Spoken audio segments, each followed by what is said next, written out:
You have met, as pretty much everybody else I've spoken with has, Leiji Matsumoto himself. Can you talk about your experience doing so and what came to be and what it was like? Sure. So actually, I met Matsumoto twice. The first time, I think it was in 2014. I was working on the international comic festival at Angoulême, which is a city in France, and it's like a very massive event. It's one of the biggest in Europe around comics. It's mostly centered around European comics writer in comics works, but there's also a huge section dedicated to Japanese. And on that year, Matsumoto was the guest of honor of the all event. So I knew that he was there, and I was lucky enough to work on the Asian section of this festival. So it was only for the festival is only for an extended weekend. I think it's 4 days. And my boss at the time for these 4 days, he knew that I was a big fan of Leiji Matsumoto, and so obviously he offered me to meet him in private, which was like just terrifying, the idea of meeting him. So there was a huge press conference with Matsumoto,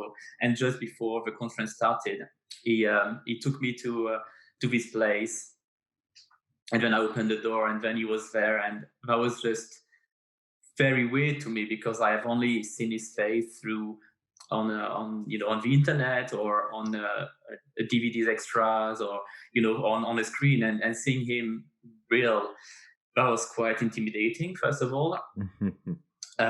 So I explained who I was. I explained I had translated Galaxy Express, and yeah, we had a few words, and then he left for the press conference. Turns out, actually, on that evening, my boss also invited me to have dinner with some people from the organization of the festival, some artists, and Matsumoto was there as well.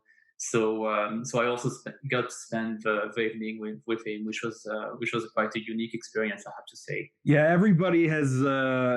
Most people seem to have expressed a lot of fear going up to meet him. I mean, let me crack into that.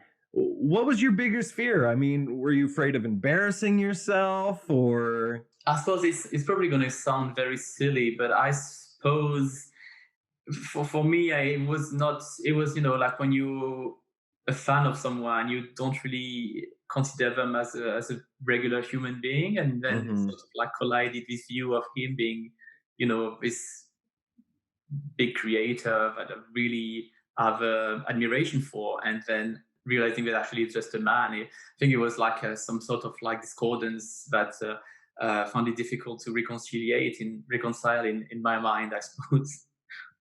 Yeah, I think a lot of people struggle with that, and to humanize it, they also say never meet your heroes. And there's a big fear that this guy's gonna spit on me and be like, get out of my face, weeb.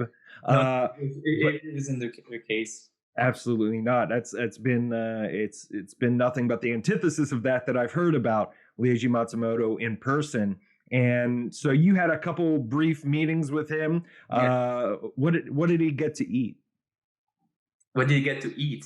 What did he get to eat? Do you remember? Actually, I've got a funny story about that. Good. So you must have heard that last year we organized an event, and in a local airport, and Hmm.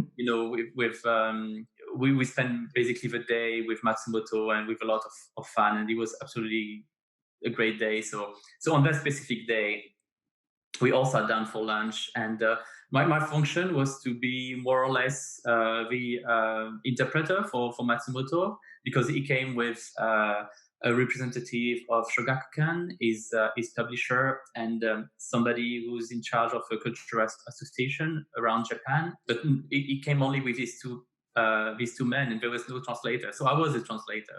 So anyway, we sat down for lunch. So I was sitting next to him, surrounded with these two other Japanese men. And I don't really eat meat, so the menu of the day was, I think it was veal with pasta. And I said, okay, can I get something else, like an omelette or something like that? So they made me an omelette, and they brought it over. And then Matsumoto saw it and he said, "Well, actually, this looks good." And I thought, "Oh no!" So I had to give him away my omelette, and then I asked for another one, and they say, "Oh no, we can't make any more change to it." And no, so I ended up not eating my main because I gave it to Leiji Matsumoto.